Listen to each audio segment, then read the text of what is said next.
Welcome to Dad Talk Today. Dad Talk Today.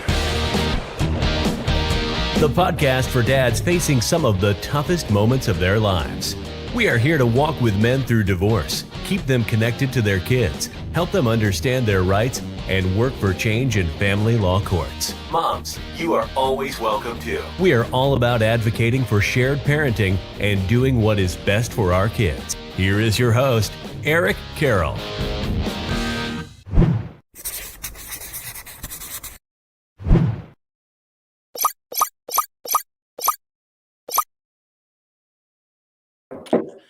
Hey everybody, welcome to Dad Talk Today. Sorry, we had to start a little bit late. We was having some technical difficulties, but tonight we are here with the Mast family. This is John's sister Betty and his brother Stephen. How are y'all doing tonight? Doing good. Hi, Eric. Yeah, man. So we know a little bit about the story. We'll walk through the story again tonight with our viewers and try to go over some questions that people have been wanting to know about the case. But you and Betty were there when this happened with John. Can you kind of walk our viewers through what happened when you was in the parking lot? People have been wanting to know about the case. Yeah, I'd be happy to. And thank you for hosting this, Eric. Thanks for everybody watching. We feel your support through this. It's been a nightmare, as you can imagine. Yeah, so John had asked, well, Betty and I were there for the exchange. So we got there about 5:45, and John had asked for Betty to be with him, and I was to stay back a little bit and just observe everything. So I was actually moving my car when I saw this happen. At the exact instant I saw Jim come out of his car and come over to John, that he shot, and I saw, and just the worst thing that can happen. But you get an adrenaline boost, and I called 911 and immediately and saw where John was headed and went over and was there at his side, and so that was kind of what happened. Just something I would never wish on anybody to have to go through. Can you tell us some of the emotions and thoughts that was going through you guys' head when you were seeing this go down? I know that was I know you guys was there for a reason, and there's always that possibility, but did you expect any of this to happen when you got there? Absolutely not. We didn't know what to expect with how other exchanges had gone and visitations when John got to see the kids and so on, but absolutely did not think this would happen. And as far as emotions, it was just, I don't know, a lot of emotions. I'm still experiencing shock. Yeah, it's amazing what adrenaline does, and what at the need of the moment, you rise. And it wasn't till later, and trauma is coded, so it comes off in layers. It wasn't till later that I actually remember details and of what happened there. So I'm sure Betty also remembers some things I didn't mention. I'll pass it over to you, Betty. Yeah, nothing prepares you for something like that. It happened so quick, where we found out that, yes, the judge denied her motion to stop the parenting that weekend. So, we basically had a couple hours to get down there to be with John. And, we just weren't prepared for how it went. And yeah, there's just so many emotions. And like Steven said, adrenaline, we did what we had to do in the moment. And, but yeah, the moments of reality since haven't been pretty. It's been pretty rough. It's really been rough. You wake up every morning and you're like, oh, it is true, he isn't here anymore. And he was just such a phenomenal dad and brother, and just all around such a kind, compassionate person. So it's hard. You know, and you might have mentioned this a little bit ago, Stephen. I know there was some stuff that went down last night, so I'm going to walk through this again really quick so we can put the pieces of the puzzle together. But tell us again, how did this go down when Jim came in the parking lot? From what I hear, I think he was in Becky's car. Can you walk us through that scenario and how he walked up to John and what all went down? I can from my angle, and Betty was actually a little bit closer, so she might have more on that. And yeah, it was. So we got there at 5:45, and John actually sat in the passenger seat of my car for a little bit, and we chatted. And he was very happy to see me, and I'm so thankful we had that little bit of time. And then it was getting close to the time, maybe about 5:50. John walked down to his van to make sure everything's ready to go. And I started repositioning my car so I could visually see, but was a little bit closer. And it took me a little bit of time to move my car around. It was delayed by other vehicles moving around. So at that time, Betty said she was with me in my car. She said, "I see Becky coming in with the kids." And so she said, "Should I get out and go down there and be ready to film?" I said, "Yeah, let's be there for him." And I kept going, and then at exactly 5:55, Jim pulled his van in, backed it into the back corner very deliberately, got out, got his gun, and just went over there and did what he did, and then he went back to his vehicle and stood there with his hands up in the air. Is there anything different that you saw with that, Betty? No, that's pretty much it. I was with Stephen and I saw the Suburban pull in, so I was like, they're here. And so I ran down, asked John, "Do you want me to start recording?" Because he'd asked me to record it. That was just something he did all the time, is to have recording, tracking going, because of all the false accusations. And before we even had time to position ourselves, Jim walks around the front of the van, and the van was at an angle, and I'm talking John's van, was at an angle where we couldn't see him walk up. So he walks around, says, "Hi, John." John turns around and he starts shooting. And adrenaline just kicks in. That's when I kept my eyes on Jim and called 911, and also trying to make sure John's okay. But I think after like the second shot, he turned and ran for cover. So and that's Jim had shot after him then, and that's when Jim said, "Call the cops," but I was already on the phone with 911. And so yeah, that's pretty much it. So, that was one of my worries from the very beginning, because these fathers and mothers as well that face these false accusations, when they're going through them, there's so many different angles that people are trying to present. And last night we saw it wasn't a GoFundMe. There's a go get funding out for John's murderer right now. And what they tried to paint him out as this veteran that didn't know what he was doing. Let me ask you and Stephen, is there anything that you saw that went down in that parking lot that even alluded to this guy didn't know what he was doing? Absolutely not. He was very deliberate. He knew exactly what he was doing. He knew exactly what he was doing. It happened very quickly, and he was very deliberate. There was a part of that made me a little bit even angry. It almost sounded like, well, his family was there, and it was an intimidating situation. John died that day. There was a reason you guys was there.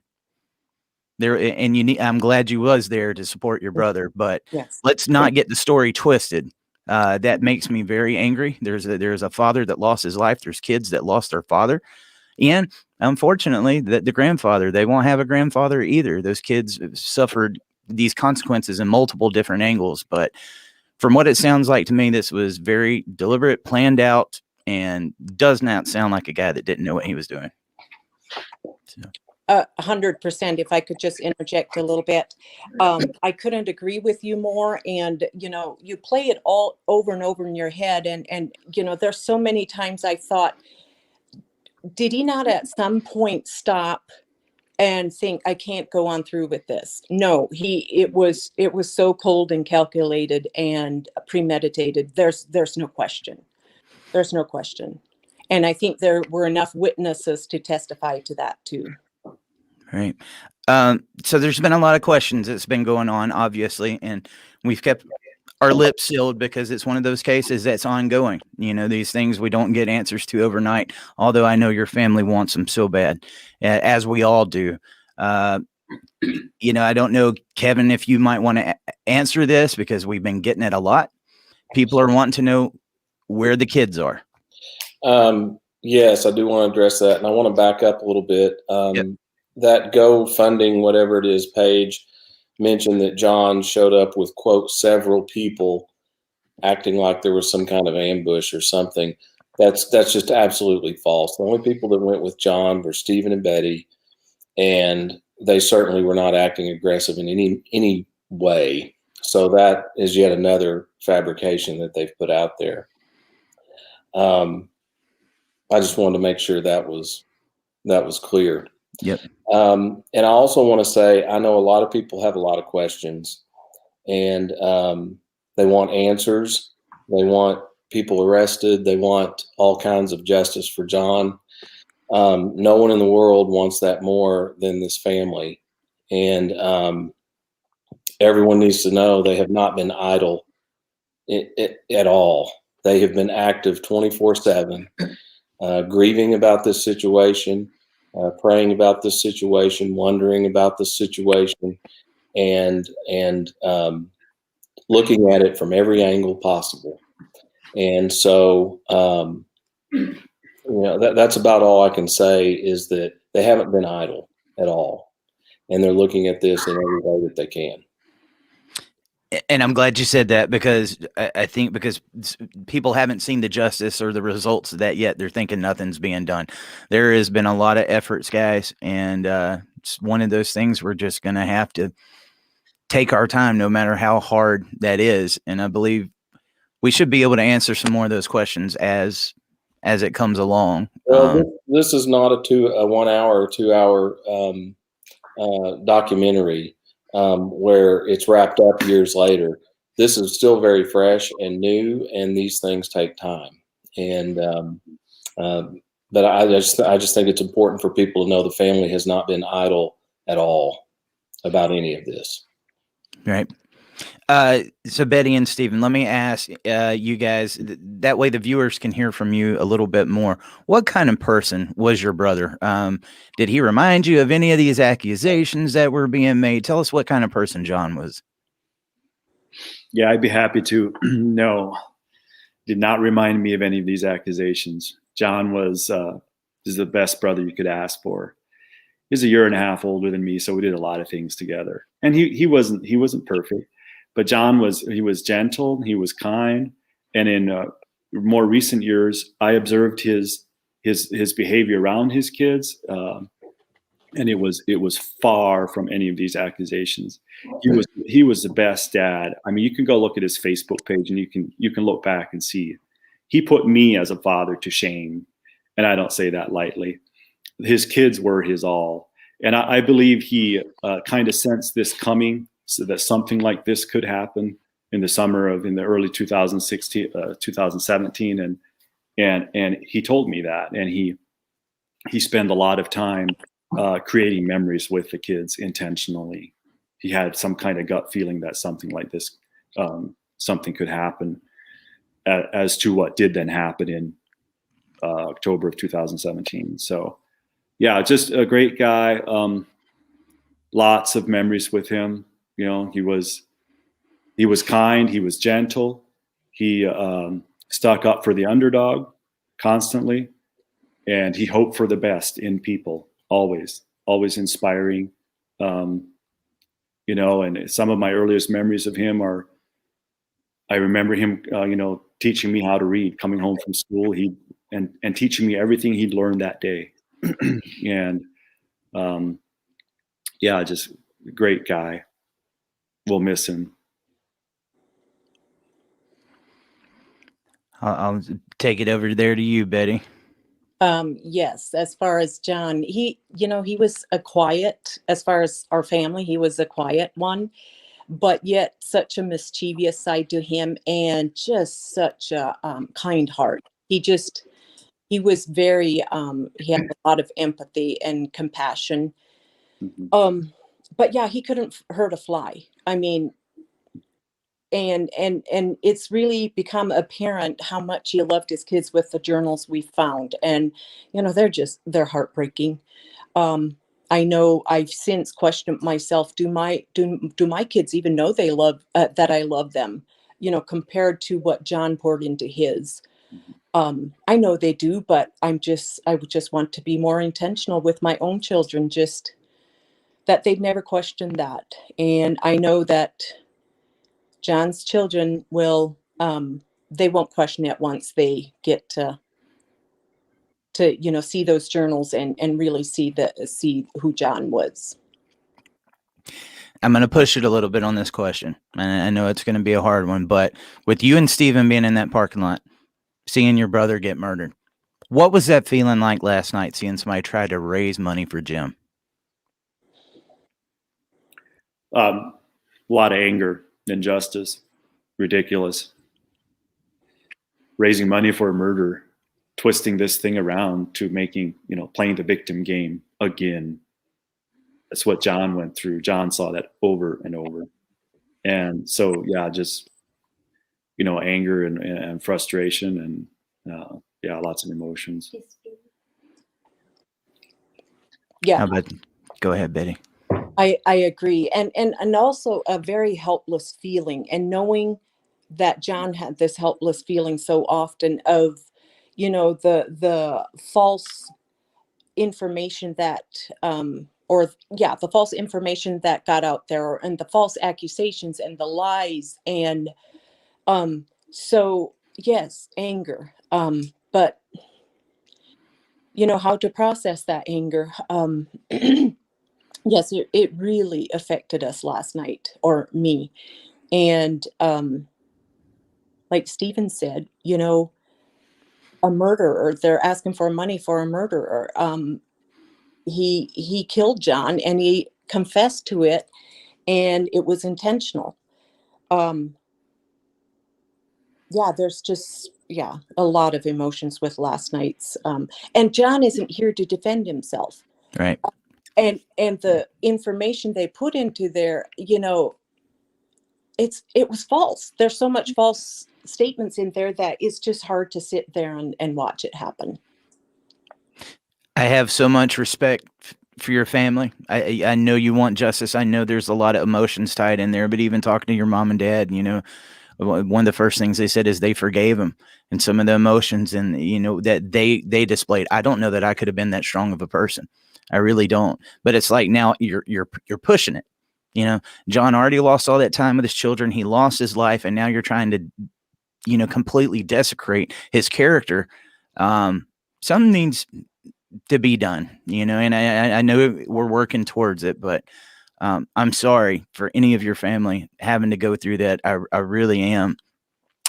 There's been a question, and I don't know if we can go with this, Kevin. They wanted to know, were the kids present for anything that went down in the parking lot? I think it's fine for Stephen and Betty. They were there if they feel comfortable answering that. So from what I remember, John was shot at 5:55 or 5:56. And we know that because Betty had glanced at her phone, I believe. She was getting ready to video this. And I would love to know for sure, but from my best recollection, Becky pulled in with the kids at about 6 o'clock. So they knew something was going on, and they probably very likely saw John going into the ambulance and so on. So they were there for quite a bit of it, not for the initial shooting, but very shortly afterwards, they were there. And I just, I can't imagine the trauma they're going through and have gone through.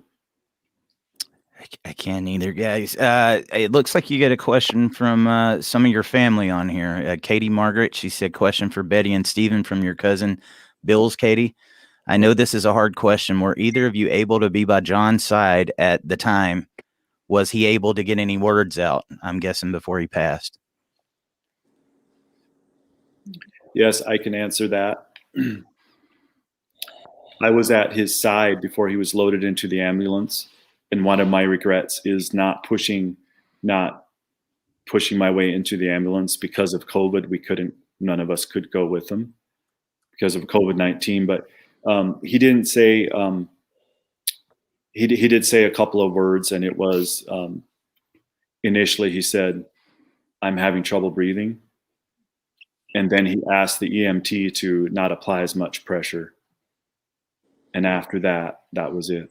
I think talking was too hard for him after that. But Betty can also elaborate on that. So, of course, I was on the phone with 911. And as soon as I knew there's eyes on Jim and that he won't get away, I ran up to be with John and, to see what's happening. And I got to talk to him. He couldn't really respond much back. And I quickly got my mom on the phone, and he heard her say, "I love you, John." So, but we were also trying to not get him too excited, try to keep him calm. So that's all he heard from Mom, and I stepped away and then came back once I was, hung up with Mom. So yes, he was very, very aware and very conscious, but in discomfort.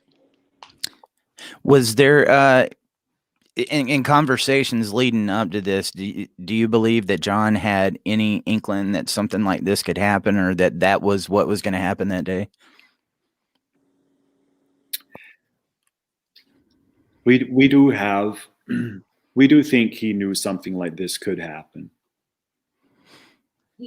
Jim had mentioned this. Jim had talked about this several times. Right. Whether he, and I believe he, and just with several things that he had done in his life prior, I think there was always this feeling that something like this could happen, in the recent past. So, and I will say, even I got the call from him at about 11:10 Friday morning. I was working and I missed the call, and then I called him back within about 10 minutes. He said he got custody. He gets to see the kids that night unsupervised. And he was excited. But yeah, I will say that he didn't even necessarily want me to come because he always wanted to protect us and spare us the drama. And that was why he was like, said, "I got it." He said, "I wish I'd have a truck to get some furniture out of storage and into the apartment," because by then he wasn't even expecting necessarily anything good to happen. He wasn't. It was, the ruling was made so quickly. So that Friday, but yeah, I do. To answer your question, I do believe that he may have had somewhat of a feeling like that. Gotcha. We've had our viewers asking, they're wanting to know if any of you guys have gotten to see the kids. No. Since this has happened. No. They were there. I think Betty was maybe within 10 feet of the car and actually made eye contact with Ashira, but yeah, otherwise no. It's hard. I sent the family, was it footage? I think it was yesterday, of John saying in the next coming months, and this was back at Thanksgiving, he was hoping this was going to be all over with. He was thinking this is finally going to be over. He had held on to that hope. Mm-hmm. And it's just such a tragic situation all the way around. I've been struggling ever since we've heard about it to try to find words to even explain it. That's hard. What are some things that you would like to see come out of this? Obviously, we want to get justice for John's murder, but what are some other things? I know many people have said they want to see a John's Law out there, which I think that is an amazing idea. And I think we really need to follow through with that. But what are some things that your family would like to see. You know, I talked to John back at Thanksgiving. I found that conversation we had. He had talked about he wanted to run for office. He didn't want anybody to go through what he had went through, and he was wanting to keep this thing going. So I'm just curious, you know, because we're here to help make sure we get the family's wishes out in his memory. So, yeah, John had plans to, you know, to try to bring change to the family court system. And one of those was for shared parenting. He was strong on that. He'd never wanted full custody, you know, initially for a long time. He understood the need for the biological mother, to be part of their life. That, and then I think a big thing is also that false allegations can no longer be overlooked, that you can't get away with making those, because that's the root. That's what started all this. And if those wouldn't have been dealt with early on, we may not be where we're at today with this. So those are some changes that I would like to see for sure. And I think that's what John was working towards. a lot of people are asking questions about, you know, what's going to happen with the kids and with you guys. I guess the best way to answer that and to get you guys to answer would be, I think everybody in your family would really like to see those kids right now, right? Absolutely. Very much. Okay. That's the way we're going to answer you guys with that. Okay. There's some of those questions we're going to hold off on right now. Betty, Stephen, if for anybody that's got family out there that's going through false allegations, what's some advice after seeing what you went through with John? What's some advice that you could give them as they're going through that right now? Betty? That's a hard one. But surround yourself with support, of course. And you know, John never quit trying to educate us what is going on, because we had no clue. You know, we'd never experienced something like this. And, you know, the kids were alienated from us too. It wasn't just from him, alienated from him. So I would say go ugly early. I mean, for lack of better words. And when I say ugly, you know, I'm saying fight for the children. Right. I know they're waiting in the background, and I said I think this would probably be a good time. I'd like you and Betty and Stephen to come back on, but is it okay if we go ahead and talk to Robert and Sarah really quick? Absolutely. Okay. We're gonna bring John's parents on, guys, and I can tell you some of the most beautiful people I've ever had the privilege of meeting. So, amen.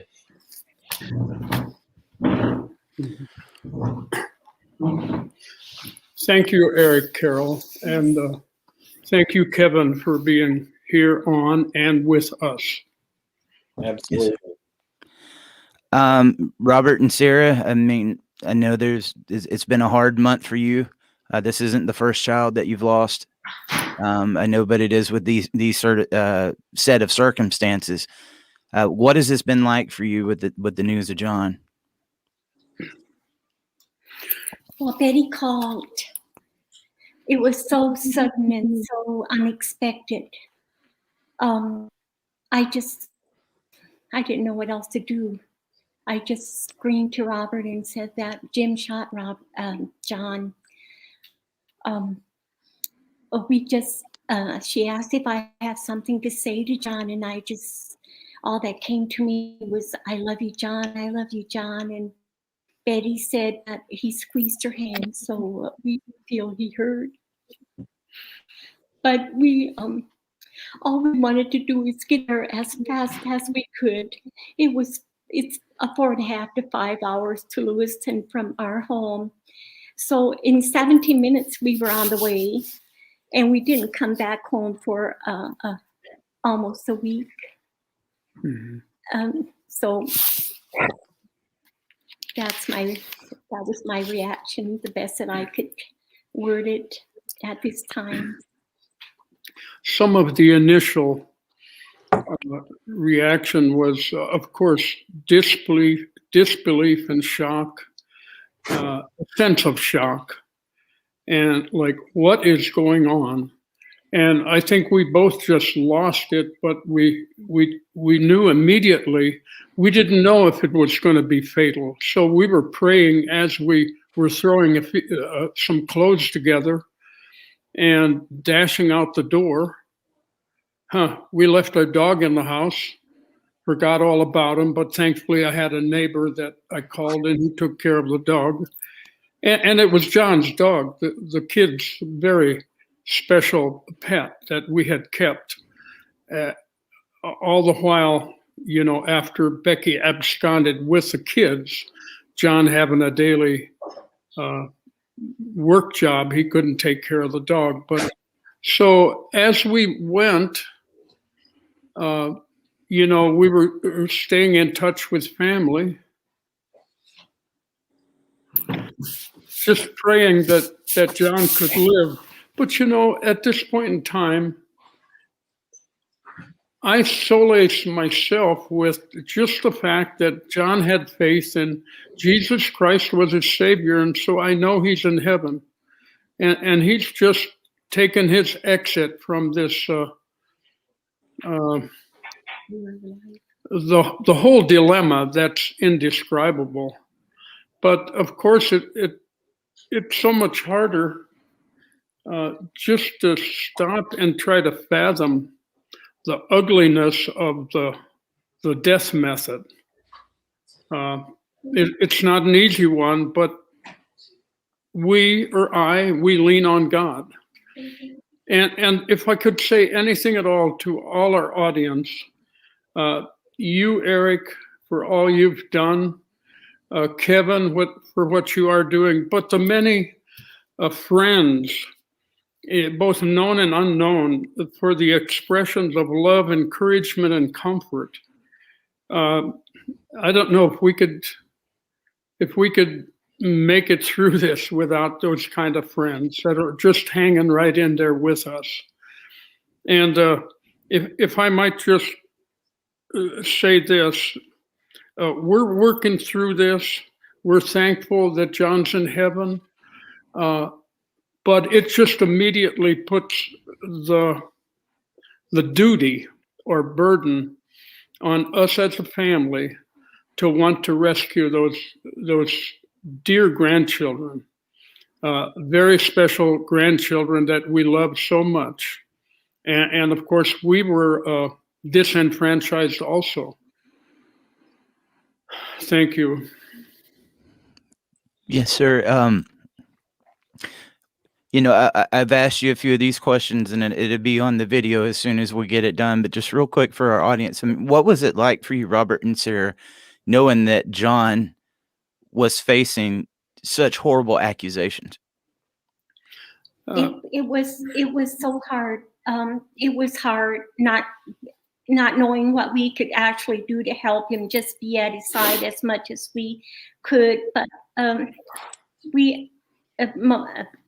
there was always someone with John at his court hearings.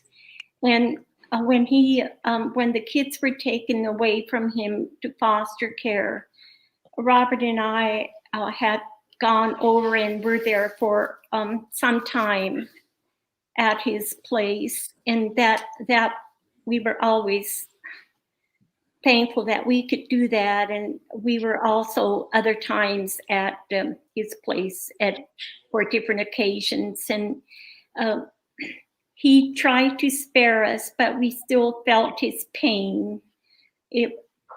That's the best that I could do at relating.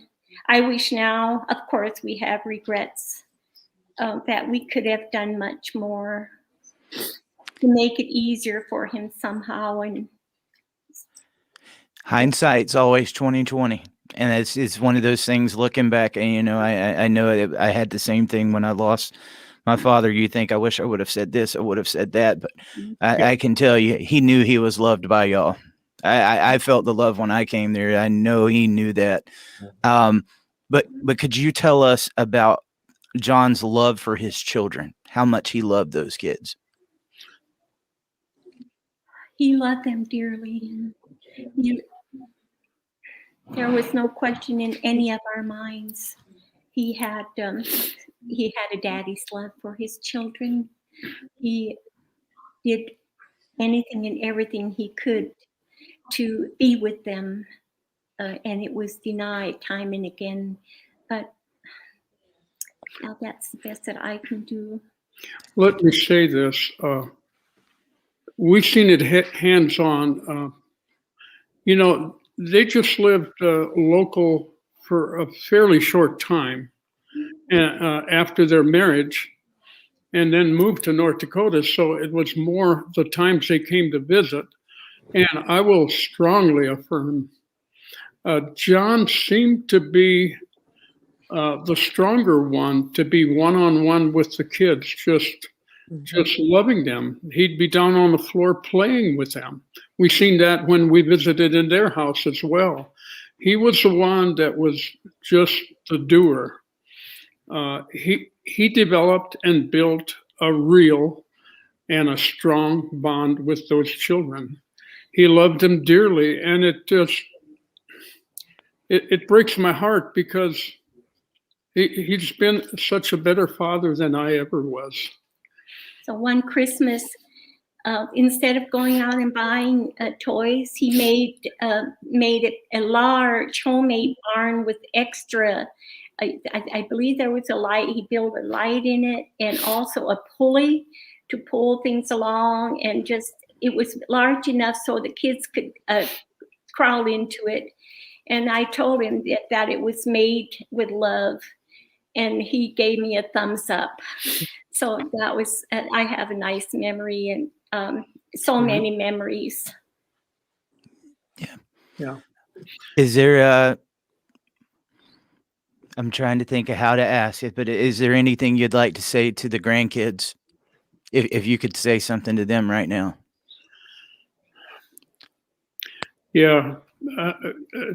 All I can say is I love you so much, Shira and Zane. We just love to have you again as part of the family. That's it, short and sweet. It's just like that. We really, really miss them. Yes, sir. Robert and Sarah, thank you so much for coming on and talking with us for a little bit. Thank you, guys. Thank you so much. Thank you, Eric, and your family and team, and also Kevin. Yes. We truly appreciate it. Well, Yes, thank you, ma'am. guys. And I stand with John. That's right. That's right. We stand with John. Kevin, I'm gonna pass it over to you. You know, we've gotten a lot of frequently asked questions, and sometimes when you're on a live video, some things escape your mind. But is there anything else you can think of that we haven't touched on that may be good to talk about? I don't know that I can think of anything. I can't think of anything right now. I don't know if Stephen and Betty have anything they wanted to bring up, but I can't think of anything. Right. I just reinforced the fact that John loved these kids. I wanted everybody to know he loved his kids dearly. He never, ever abused these kids. He loved them very much. Right up to the end. They had a very healthy bond with him. Right. Go ahead, Betty. Sorry. One memory I had as Mom was talking is how I was able to be with them when he got the interim custody. And so we stopped at our place in the Coeur d'Alene area before he traveled on. And we were walking, we were outside in the garden and just, doing different stuff outside. And then we were coming back in, and Zane just took my hand, and, he just so sadly said, I miss my dad. Sorry. He said, my dad was gone for a long, long, long time. I really, really missed him. And what do you tell him, and that's one thing John just never did. He never bashed or talked about the situation in front of the kids. And he never bashed, their mom. He was just very honorable in that. And yeah, just an exceptional father. Right. And that's the same thing, you know, when I talked to John, he never said a bad word. Just reminded me of an all around good guy, quiet, kept to himself. He just wanted his kids. He just wanted his kids. There's so many of us out there that's like John. We just want our kids. And it's scary to know that this can happen. You know, guys, I just got the news yesterday. Another father got killed at a custody exchange. This kind of stuff is going to keep happening until we get something done. And we've got to make sure. I want to see that John's Law passed. I really do. And I want to see justice served. I know we all do. And we're going to need this community support more than ever, because it's going to be up to you guys to make sure that we keep this out there and let them know that this isn't going away. We're not going anywhere until there's justice for John. Is there anything, Betty and Stephen, that you could say to the community? I know a lot of people feeling a lot of anger about this right now. They're wanting to really let people know how they feel about this situation. I know we got to be a little cool, calm, and collective while we're trying to get this, but we're glad you're here and supporting. But is there anything that you could tell to our followers, anybody inside this community, about the help that you're going to need in the next coming months or possibly even years? Yeah, absolutely. First of all, thank you so much for all your support. We feel it. I know there's a lot of questions, frustrations, and I'm sure you're wondering what's happening, what we're going to do, and there's, you know, probably a lot of anger. But now's not the time to do anything brash. It is somewhat a time to. It's not a time to sit and wait, but we need to be careful how we respond. And so I ask you all to be careful with what's put out there. And I know there's a lot of frustration, but we feel your love and support. We thank you so much for that. And I know this situation it's near to a lot of you. You've gone through a lot of the same things. So bear with us. Change will come. It may take years. There's a GoFundMe if you'd like to invest money. Maybe Eric can share that link or something. Yes. It will be used to bring change. It will be used to get these kids out of harm's way and to bring change for y'all as well. Thank you. Immediately following this broadcast, we're going to get that GoFundMe link back out, guys. If you want to help the family, make sure and let's share it around. We need to make sure that it's getting out there. You had a few people ask, I don't know if you guys would want to comment on it. Are you happy with the results of the investigation that you're seeing thus far? Do you feel like enough's being done, or? I won't comment on that if that's okay. That's okay. Okay. That's okay. All right. I think that's it. Let's we'll get some updates, guys, as we get it. It's still a work in progress, but anything we can do for you, I promise you, we're here. Thank you. Okay. Thank you. And thank you to Eric just for getting John's story out there. It's overwhelming to us. Yeah. Absolutely. We're far from over, guys. We're going to take this thing to the finish line. And if anything, seeing that link last night made me even more ready to go. This is a story that we're going to make sure John's voice is heard. I feel a little bit of responsibility. You know, John came to get his story out at Thanksgiving. He wanted it out there. He wanted to see justice. So it's up to this community where he was active. We were all friends of his. Let's work and make sure we get that. And Betty, Stephen, all of the Mast family, Sam, Paul, all of you. I love you guys, and we're here. We love you too, Eric. And I'm so thankful John went on your show at Thanksgiving and made that connection. He would be embarrassed that he's become public like this. Yeah. But he wanted to bring change, and that's what's going to happen. Thank you so much. One day I'm going to see him in heaven, and I'm going to ask for his forgiveness, but we're going to do it right now. All right, guys. Thank you. Thanks, Eric. Thank you. Thanks, Eric.